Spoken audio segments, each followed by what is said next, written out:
Hello, ನಮಸ್ಕಾರ. ಕಲಿಸು ಚಾನಲ್ಗೆ ಮತ್ತೊಮ್ಮೆ ನಿಮಗೆ ಸ್ವಾಗತ. ಇಂಗ್ಲಿಷನ್ನು ಕ್ರಮಬದ್ಧವಾಗಿ ತುಂಬ ಚೆನ್ನಾಗಿ ಕಲೀಲಿಕ್ಕೆ ಇದೊಂದು ಚಾನಲ್ ಇದೆ. ಈ ಚಾನಲ್ನಲ್ಲಿ ಇಂಗ್ಲಿಷನ್ನು ನೀವು ಬುನಾದಿ ಸ್ತರದಿಂದ ತುಂಬ ಚೆನ್ನಾಗಿ ಕಲಿಬಹುದು. ಈಗ ನಾನು ವಾಕ್ಯ ರಚನೆಯನ್ನು ಮುಂದುವರಿಸ್ತಾ ಇದ್ದೇನೆ. ಈಗ ಪ್ರಶ್ನೆಗಳನ್ನು ಎತ್ಕೊಳ್ಳೋಣ. ಇದು ಮೊದಲನೇ ಹಂತ. ಇದರಲ್ಲಿ ವಾಟ್, ವೇರ್, ವೆನ್, ಹೌ ಮತ್ತು ವೈ ಈ ಶಬ್ದಗಳನ್ನು ಉಪಯೋಗಿಸಿ ಸರಿಯಾದ ರೀತಿಯಲ್ಲಿ ಬರೀ ಪ್ರಶ್ನೆಗಳನ್ನು ಮಾಡೋದಲ್ಲ, ಸರಿಯಾದ ರೀತಿಯಲ್ಲಿ ಪ್ರಶ್ನೆಗಳ ರಚನೆ ಹೇಗೆ ಮಾಡಬೇಕು, ಬುನಾದಿ ಸ್ತರದಲ್ಲಿ ಪ್ರಶ್ನೆಗಳನ್ನು ಅರ್ಥ ಮಾಡ್ಕೊಳ್ಳಿಕ್ಕೆ ಗೊತ್ತಾಗತ್ತೆ ಒಂದು. ಎರಡನೇದು, ಸ್ಪೋಕನ್ ಇಂಗ್ಲಿಷ್ ಮಾತನಾಡಬೇಕು ಅಂದಾಗ ಸರಿಯಾದ ರೀತಿಯಲ್ಲಿ ಮಾತನಾಡಲಿಕ್ಕೆ ಬರುತ್ತೆ. ಈಗ ನಾನು ಕಲಿಸ್ಕೊಡ್ತಕ್ಕಂಥದ್ದನ್ನ ಬಹಳ ಮುತುವರ್ಜಿಯಿಂದ ಆಲಿಸಿ ಬರ್ಕೊಳ್ಳಿ, ಆಮೇಲೆ ಅದನ್ನ ಮನನ ಮಾಡ್ಕೊಳ್ಳಿ. ಯಾಕಂದ್ರೆ ಈ ಪ್ರಶ್ನಾರ್ಥಕ ಚಿಹ್ನ ಇರ್ತಕ್ಕಂಥ ವಾಕ್ಯಗಳನ್ನ ಬಹಳಷ್ಟು ಜನ ಆಡು ಭಾಷೆಯಲ್ಲಿ ತಪ್ಪು ಮಾಡ್ತಾರೆ. ನಾನು ಬಹಳಷ್ಟು ಇಂಗ್ಲಿಷ್ ಮೀಡಿಯಂ ಶಾಲೆಗಳ ಮಕ್ಕಳನ್ನು ನೋಡಿದ್ದೀನಿ, ಅವರು ತಪ್ಪು ಮಾಡ್ತಾರೆ. ಆ ತಪ್ಪುಗಳು ಏನು, ತಪ್ಪು ಮಾಡದೆ ಸರಿಯಾದ ರೀತಿಯಲ್ಲಿ ಮಾತನಾಡುವುದು ಹೇಗೆ ಅನ್ನೋದನ್ನ ನಾನು ಇಲ್ಲಿ ತಿಳಿಸ್ಕೊಡ್ತಾ ಇದ್ದೀನಿ. ಇದು ಬುನಾದಿ ಸ್ತರದಲ್ಲಿ. ನಂತರ ವಿಸ್ತೃತವಾಗಿರ್ತಕ್ಕಂಥ ಅಂದರೆ ಡಿಟೇಲ್ ಆಗಿ ಬಹಳಷ್ಟು ಒಂದು ಶಬ್ದವನ್ನು ತಗೊಂಡ್ರೆ, ಈಗ ವಾಟ್ ಅಂತ ಶಬ್ದವನ್ನು ತಗೊಂಡ್ರೆ ಸುಮಾರು ಒಂದು 30ರಿಂದ 40 ವಾಕ್ಯಗಳನ್ನು ಹೇಗೆ ಮಾಡ್ತೀವಿ, ಬೇರೆ ಬೇರೆ ರೀತಿಯಲ್ಲಿ ಅದನ್ನು ಹೇಗೆ ಉಪಯೋಗ ಮಾಡ್ತೀವಿ ಅಂತ ಡೀಟೇಲ್ ಆಗಿ ಮುಂದೆ ಕೊಡ್ತಾ ಹೋಗ್ತೀನಿ ನಾನು. ಈಗ ಈ ವಿಡಿಯೋ ಮತ್ತು ಇದರ ನೆಕ್ಸ್ಟ್ ವಿಡಿಯೋದಲ್ಲಿ ನೀವು ಪ್ರಶ್ನೆಗಳ ವಾಕ್ಯ ರಚನೆಯನ್ನ ಸ್ವಲ್ಪ ಮಟ್ಟಿಗೆ ತಿಳ್ಕೊಳ್ತೀರ, ಡೀಟೇಲ್ ಆಗಿ ಅಲ್ಲ. ಯಾಕಂದ್ರೆ ಹಂತ ಹಂತವಾಗಿ ಹೋಗಬೇಕು. ಒಮ್ಮಿಂದೊಮ್ಮೆಲೆ ಬಹಳಷ್ಟು ಕೊಟ್ಬಿಟ್ರೆ ಅದು ಅಜೀರ್ಣ ಆಗ್ಬಿಡುತ್ತೆ. ಅದಕ್ಕೋಸ್ಕರ ಓಕೆ. ಈಗ ವಾಟ್, ಈಗ ನಾನು ನಿಮಗೆ ವಾಕ್ಯಗಳನ್ನ ಹೇಳಿ ಕನ್ನಡದಲ್ಲಿ ಅವುಗಳ ಅರ್ಥಗಳನ್ನು ಹೇಳ್ತಾ ಹೋಗ್ತೀನಿ. ಗಮನ ಕೊಟ್ಟು ಎಲ್ಲೆಲ್ಲಿ ಸಾಮಾನ್ಯವಾಗಿ ತಪ್ಪು ಮಾಡ್ತಾರೆ ಅದನ್ನು ಕೂಡ ಹೇಳಿರ್ತೀನಿ. ಇದು ನಿಮಗೆ SSLC ಅಥವಾ PUC ನಲ್ಲಿ ಕೆಲವೊಂದು ಗ್ರಾಮರ್ ಐಟಮ್ಸ್ ಬರ್ತವೆ ಎಕ್ಸಾಮಿನೇಷನ್ಗೆ. ಅದಕ್ಕೆ ಇಲ್ಲಿ ನೀವು ಸರಿಯಾಗಿ ಕಲಿತ್ರೆ ಅಲ್ಲಿ ಆರಾಮಾಗಿ ನೀವು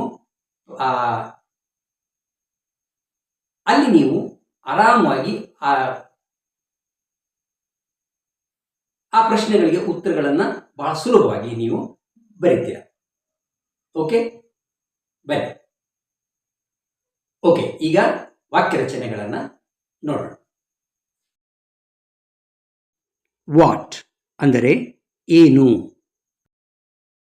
ವಾಟ್ ಈಸ್ ಯುವರ್ ನೇಮ್, ನಿನ್ನ ಹೆಸರೇನು. ವಾಟ್ ಆರ್ ಹರ್ ಬ್ರದರ್ಸ್, ಅವಳ ಸಹೋದರರು ಏನಾಗಿದ್ದಾರೆ ಅಂತ.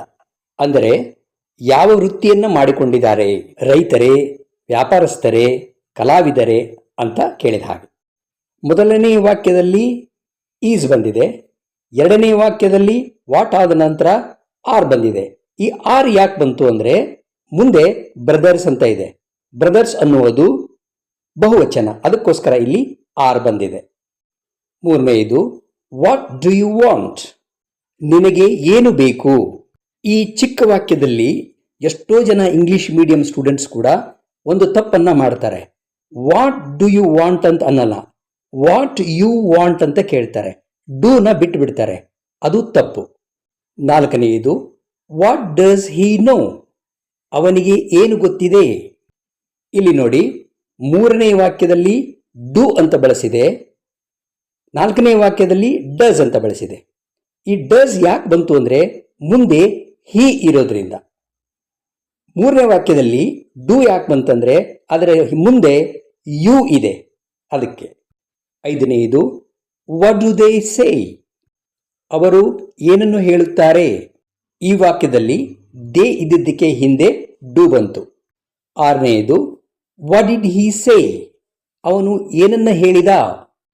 ಇದು ಪಾಸ್ಟ್ ಟೆನ್ಸ್ ವಾಕ್ಯ, ಭೂತಕಾಲದಲ್ಲಿ ಇದೆ, ಅದಕ್ಕೆ ಇಲ್ಲಿ ಡಿಡ್ ಅನ್ನ ಬಳಸಲಾಗಿದೆ. ಇಲ್ಲಿ ಏನು ತಪ್ಪು ಮಾಡ್ತಾರೆ ಅಂತ ಗಮನವಿಟ್ಟು ನೋಡಿ. ಡಿಡ್ ಹಿ ಸೇ ಅಂತಿದೆ, ಆ ಸೇ ಬದಲಾಗಿ ಸೆಡ್ ಅಂತಾರೆ, SAID. ಇದು ತಪ್ಪು. ಅಲ್ಲಿ ಡಿಡ್ ಬಳಸಿದ ಮೇಲೆ ಸೇ ಅನ್ನೋದು ಪ್ರೆಸೆಂಟ್ ಟೆನ್ಸ್ನಲ್ಲೇ ಇರಬೇಕು.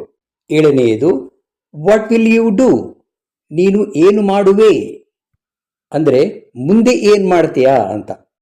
ಇದು ಫ್ಯೂಚರ್ ಟೈಮನ್ನು ಸೂಚನೆ ಮಾಡುತ್ತೆ. ಅದಕ್ಕೋಸ್ಕರ ಇಲ್ಲಿ ವಿಲ್ ಅನ್ನು ಬಳಸಲಾಗಿದೆ. 8ನೇದು ವಾಟ್ ಕ್ಯಾನ್ ಹಿ ಡೂ, ಅವನಿಗೆ ಏನು ಮಾಡಲು ಸಾಧ್ಯ, ಅವನೇನು ಮಾಡಬಲ್ಲ. ಈ ಎಲ್ಲ ವಾಕ್ಯಗಳಲ್ಲಿ ವಾಟ್ ಆದ ನಂತರ 2ನೇ ಸ್ಥಾನದಲ್ಲಿ ಆಕ್ಸಿಲರಿ ವರ್ಬ್ ಅಂದರೆ ಸಹಾಯಕ ಕ್ರಿಯಾಪದ ಇದೆ. ಇದನ್ನು ತುಂಬ ಚೆನ್ನಾಗಿ ಮನಸ್ಸಲ್ಲಿ ಇಟ್ಕೊಳ್ಳಿ. ಇದನ್ನು ಮರೆತರೆ ನೀವು ಏನು ತಪ್ಪನ್ನು ಮಾಡ್ಬೋದು ಅಂದರೆ what you want, what he knows. ಈಗಾಗಲೇ ನೀವು ಈ ತಪ್ಪನ್ನು ಮಾಡ್ತಾ ಇದ್ರೆ ಇವಾಗಲೇ ಸುಧಾರಿಸ್ಕೊಂಡು ಬಿಡಿ. ವೇರ್, ಎಲ್ಲಿ. ವೇರ್ ಈಸ್ ಯುವರ್ ಹೌಸ್, ನಿನ್ನ ಮನೆ ಎಲ್ಲಿದೆ ಅಥವಾ ನಿಮ್ಮ ಮನೆ ಎಲ್ಲಿದೆ. ವೇರ್ ಆರ್ ಅದರ್ಸ್, ಬೇರೆಯವರು ಎಲ್ಲಿದ್ದಾರೆ. ಈ ವಾಕ್ಯದಲ್ಲಿ ಆರ್ ಬಂದಿದೆ, ಯಾಕಂದರೆ ಅದರ ಮುಂದಿನ ಶಬ್ದ ಅದರ್ಸ್. ಅದರ್ಸ್ ಅನ್ನುವುದು ಬಹುವಚನ. 3ನೇದು ವೇರ್ ಡು ಯು ಸ್ಟೇ, ನೀನು ಎಲ್ಲಿ ವಾಸವಾಗಿದ್ದೀಯಾ.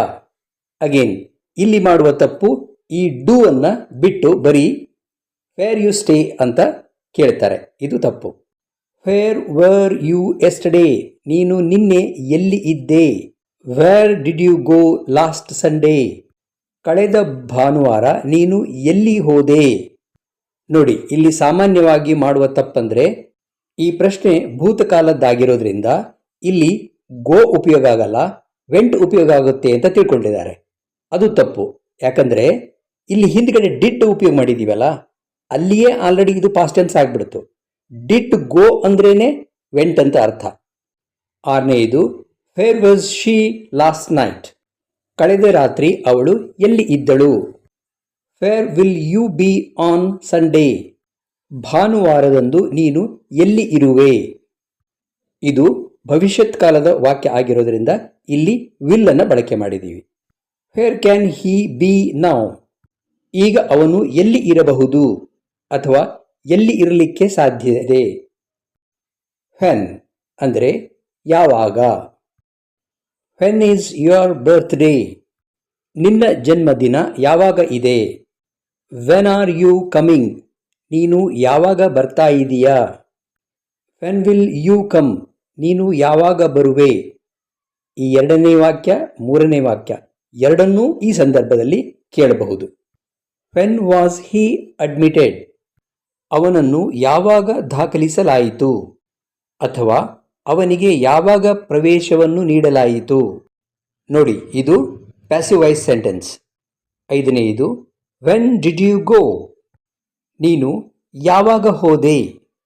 6ನೇದು when does she leave home, ಅವಳು ಯಾವಾಗ ಮನೆಯನ್ನು ಬಿಡುತ್ತಾಳೆ. ಅಂದರೆ ನಿತ್ಯ ಕೆಲಸಕ್ಕೆ ಹೋಗುವ ಈ ಹೆಣ್ಣುಮಗಳು ಸಾಮಾನ್ಯವಾಗಿ ಮನೆಯಿಂದ ಎಷ್ಟೊತ್ತಿಗೆ ಹೊರಡುತ್ತಾಳೆ ಅನ್ನೋದರ ಕೇಳಿದಂಗೆ. ಇದು ಸಿಂಪಲ್ ಪ್ರೆಸೆಂಟ್ ವಾಕ್ಯ. ಇಲ್ಲಿ ಶಿ ಇರೋದ್ರಿಂದ ಇದರ ಹಿಂದಿನ ಆಕ್ಸಿಲರಿ ವರ್ಬ್ ಡಸ್ ಆಯಿತು. 7ನೇದು when do we go to hospital, ನಾವು ಆಸ್ಪತ್ರೆಗೆ ಯಾವಾಗ ಹೋಗುತ್ತೇವೆ. ಇದು ಕೂಡ ಸಿಂಪಲ್ ಪ್ರೆಸೆಂಟ್ನಲ್ಲಿರ್ತಕ್ಕಂಥ ವಾಕ್ಯ. ಇಲ್ಲಿ ವಿ ಇದ್ದಿದ್ದಕ್ಕೆ ಡಸ್ ಆಗಲಿಲ್ಲ, ಡು ಆಯಿತು. 8ನೇದು when can I meet you, ನಾನು ಯಾವಾಗ ನಿನ್ನನ್ನು ಭೇಟಿಯಾಗಬಹುದು ಅಥವಾ ನಾನು ಯಾವಾಗ ನಿನ್ನನ್ನು ಭೇಟಿ ಮಾಡಲು ಸಾಧ್ಯ. ಹೌ, ಹೇಗೆ. How do you travel to your office, ನಿನ್ನ ಕಚೇರಿಗೆ ನೀನು ಹೇಗೆ ಪ್ರಯಾಣ ಮಾಡುತ್ತೀಯಾ. ಅಂದರೆ ಬಸ್ಸಲ್ಲಿ ಹೋಗ್ತೀಯೋ, ನಡ್ಕೊಂಡು ಹೋಗ್ತೀಯೋ ಅಥವಾ ಕಾರಲ್ಲಿ ಹೋಗ್ತೀಯೋ ಅಂತ ಪ್ರಶ್ನೆ ಮಾಡ್ದಂಗೆ. How did you do it, ಇದನ್ನು ನೀನು ಹೇಗೆ ಮಾಡಿದೆ. ಹೌ ಆರ್ ಯು, ನೀನು ಹೇಗಿದೀಯಾ.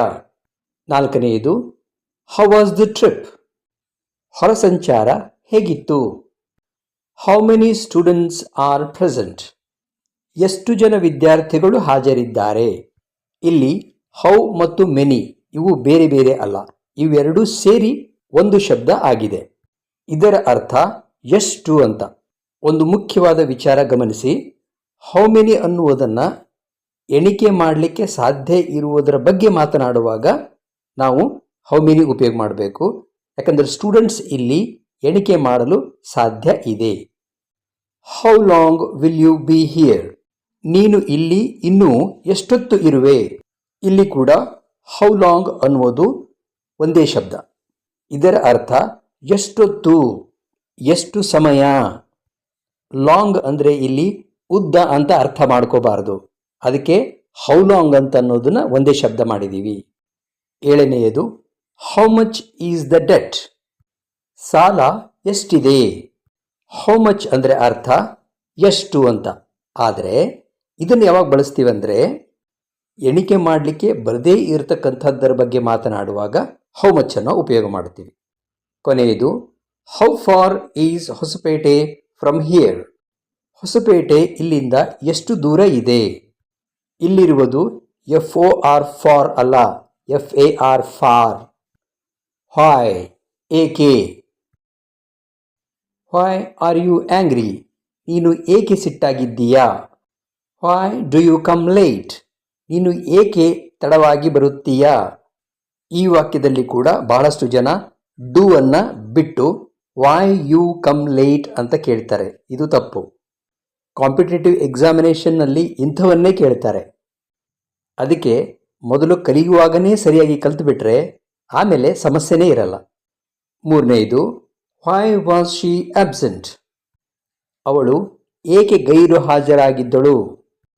ಇಲ್ಲಿ ಮಾಡುವ ಸಾಮಾನ್ಯ ತಪ್ಪಂದರೆ ವೈ ಶಿ ವಾಸ್ ಅಬ್ಸೆಂಟ್ ಅಂತ ತಪ್ಪಾಗಿ ಹೇಳ್ತಾರೆ. It is why was she absent, ಇದು ಸರಿ.